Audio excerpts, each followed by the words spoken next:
What is up, guys? Sam from the Byeforever fam back with another recap for the Rabbits in CWL Apex action. And as you can see, the Rabbits putting it together a little bit of a win streak here. 2-4-2 in their last two wars. So taking down 101 Templar, or yeah, 1001 Templar.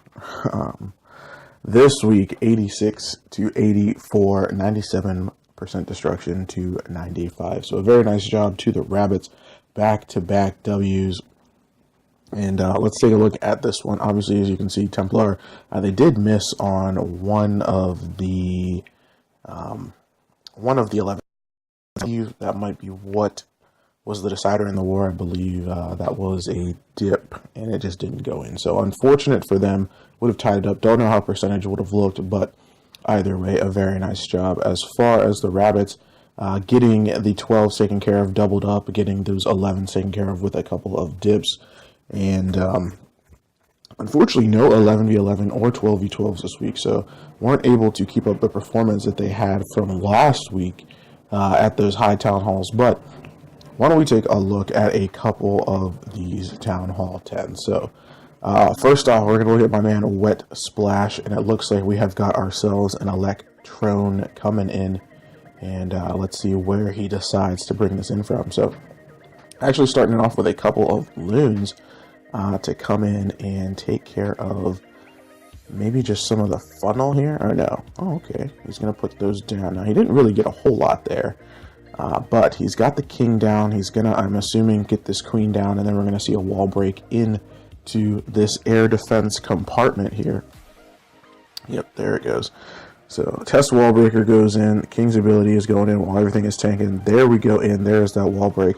Now obviously wants the queen to step into that little area and grab that second air defense for him. So I'm going to get two ADs with the Sui portion and a Houndloon CC. So should be letting his queen just go ahead and take the beatings from those cannons. Unfortunate. Oh, no. Okay, yeah, the loon's going to get on her and take care of her. All right. Very nicely done there. And then here we go. And there's that battle blimp. Look at it, making its way all the way across the base. That was aggressive, to say the least. The raged up E-Drag in the core there should get the queen, gets that Inferno Tower as well. And, yeah, what a beauty of an opener this one was. Now, deploys these Lava Hounds from a long ways away. Not sure about that first one. It seemed it might have been a little bit early, but either way, look at this moving through. Got those haste spells. Sorry, to push everything through. Everything is being tanked on this back end. The two Expos, the air defenses, everything, and then that rage beautifully placed there. Gonna haste these loons straight through the backside. Look at that. He's still got one hound up. It should go down to that single target Inferno as soon as it gets locked on. I think it is on right now. There it goes. And there goes the second hound. I didn't even realize there were two hounds in there, but gets them both down. Unfortunately, does still have a couple of wizard towers here, but really not going to be an issue. And look what is still up at the end. His E-Drag that came out of the CC took care of some of the cleanup, and actually I don't think is going to do too much more in the raid because everyone else is so much faster. But nice to watch him flying around and getting his stuff done. So very nice job there to Wet for picking that one up for the Rabbits. And let's see who we've got next. I think I am going to just go down maybe one more and check out LadyB. And LadyB also going to bring us an Electron, so more and more of this at Town Hall 10. And actually, it looks like that's interesting. I think we had maybe a mishap there, coming in with that Lava Hound that early. But either way, here we go. There's the Electron, there's the clone on the loons as well. Raged up Queen, freezes the Queen. I really want to make sure that he gets that taken care of. And actually, maybe that wasn't a misdrop on that hound, because we have taken care of 3 air defenses right off the get-go. So that is beautiful, and set up really nice pathing for the rest of this base. Heroes look like they're really just down to do some cleanup work, really not going to be playing a big role in the raid itself. But either way, let's see. So King and Queen going around. We still had a baby drag up doing a little bit of cleanup, so that's very nice as well. Those loons on the long deploy coming into this wizard tower, and we should in just a moment see those hounds. Yep, there's the first one, catches the Sam, so that's very nice. Here comes the second one, and here we go in with all of these loons. 3 haste spells, 2 of them coming down nice and early, getting things into these last air defense, and you can see just the massive swarm of loons. We do have a little bit of a Tesla farm on the backside, but not going to be an issue in this one. Just too much, and Queen is still up. She's actually helping take care of some of these backside defenses. Lots of air skellies. Starting to see the transition more to air skellies at Town Hall 10. I would say I was on a stream this weekend and just caught someone saying they were surprised to see 3 ground skellies. So maybe we're starting to see the transition back to the air to try to stop this Electron, but obviously it's not doing too much. And we're moving down. Check out Sid taking down Biscuit. Alright, here we go. We got something a little bit different here. So we're back to the Hoggies.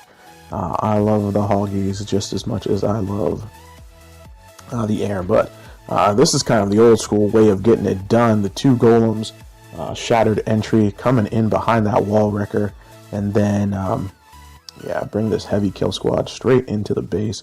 You can see we got a rage, we have a freeze in the comp as well, so we're going to obviously freeze up that single Inferno as it locks on. It's currently on a golem. That's unfortunate. But there it goes. There's that freeze. It should cause a redirect. Hopefully it gets on something not essential here. But look at that wall wrecker pushing its way through. And we should see, I'm assuming, some Valks coming out of that. So you see that single Inferno actually is going to roast the King. That's unfortunate. But no, we had bowlers. Bowlers and a giant coming out of that wall wrecker. That works as well, obviously. I mean, look at this. They are really hollowing out the core of this base. That Queen is under that single Inferno, needs to try to get her out of the way. And makes his way to the second Inferno, and it hops on the Queen as well. So Queen ability will go off. She's going to actually handle the Inferno right there, just as the Hoggies converge on it.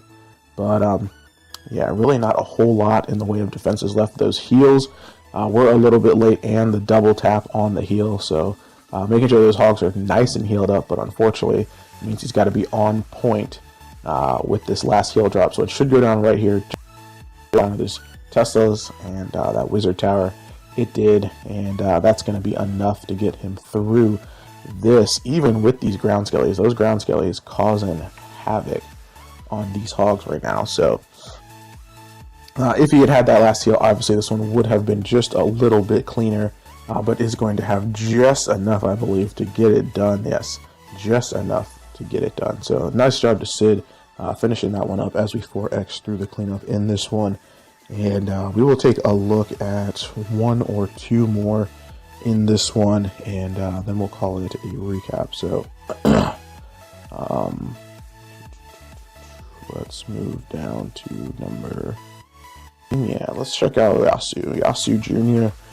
Is going to be moving in, and this is what I'm talking about. This is what I've been waiting to see. The Town Hall 10 action with the miners. And this base looks actually kind of familiar to me. I feel like I have hit this base with miners before, but Yasu coming in here. Ooh, look at that Tesla farm early on the outside. Went ahead, got the King down, got that wall wrecker moving in. The miners already in. Probably wants to put, yeah, there's the Queen. I was going to say, needs to get that Queen down as well to help out.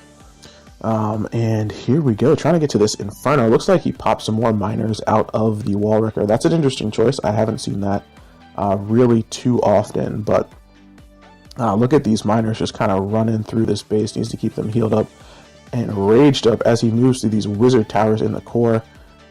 Gets through the Queen, gets through everything. Oh my gosh, the miners are just so powerful if done right. The Hound Loon CC obviously played no role in this one. Even with all these ground skellies, it doesn't matter. Look how quickly this base got absolutely annihilated. Still has the poison in the bag. Can use that on those skellies actually to help speed up the miners. But it's not going to be necessary. Neither is that final heal. So Yasu coming in and smacking this base down very quickly and with quite a bit of swag. So excellent job to him finishing that one up, and we will look at one more and then we'll call it a recap for today. so I can get on with everything else that needs to be done. All right, last one is number 23, and 23 is Life Is Not FP, and we have got, ooh, interesting, wonderful. We've got 18 a mass Valk with bowlers, so it's like a Bovile with some baby drags in it. Weird stuff. So I'm interested actually to see this one. This looks really cool. So let's see what Life Is Not FP is going to bring to us. Where are we starting this one off at? All right, there's the queen. She goes down with a baby drag. Looks like we got a little bit of a naked queen walk going on to start us off. Up in the 9 o'clock area, baby is going to funnel her to walk up towards... Oh, baby is going to get eaten by a Sam. So unfortunate that that didn't happen, but that should keep the queen on the inside. Look at that wall, as well as a couple of bowlers using those skip damages to get the funnel taken care of. And we start pushing through with these Valkyries early and getting through in the core of this base. And wow, another Houndloon CC, so that's not really going to do too much. The queen funnel is looking good, and those bowlers, a few of them to the outside, as well as a couple of Valks to the outside. But this is really strange. But it is absolutely just cutting through the core of this base. Those Valks doing work running through the inside, and that jump spell led them all the way to the backside. And so much of that base went down so quickly. A couple of Valks still on the outside, a couple of bowlers on the outside. The queen did go down, but the baby drag actually helping to finish up on the outside of the base. What have we got for those Teslas? That's really the question in this one. There's like 2 Valkyries. They eat a giant bomb, so that's just a little bit unfortunate. The king goes down, so he looks like he is going to be the one to finish up the majority of... At least to keep those bowlers up. With those couple of defenses just inside of the wall, needs to finish that up so those bowlers can skip into that. We call that a day, but an excellent hit there to Life Is Not FP, and a strange but interesting one to get it done. So king ability should be going off. There it is. And look at those bowlers getting that skip, getting that archer tower, getting that cannon, and that does it. So excellent job to him, and an excellent job to the Rabbits this week. So wonderful stuff, back-to-back wins for them. Hopefully they will keep that train going next week. I also wanted to say a big congratulations to the Toxic Rabbits, or Toxic Academy, Toxic Rabbit / Elite Academy, for being selected for the NDL Welter Division, I believe, for next season. That was announced over the weekend, so hopefully you guys are going to see some action from that as well on the channel. I'm excited to continue to work with these guys, but that'll do it, guys, for the recap. Hopefully you all enjoyed. If you did, you know what to do, but that'll do it, guys. Until next time, this is Sam. Peace out.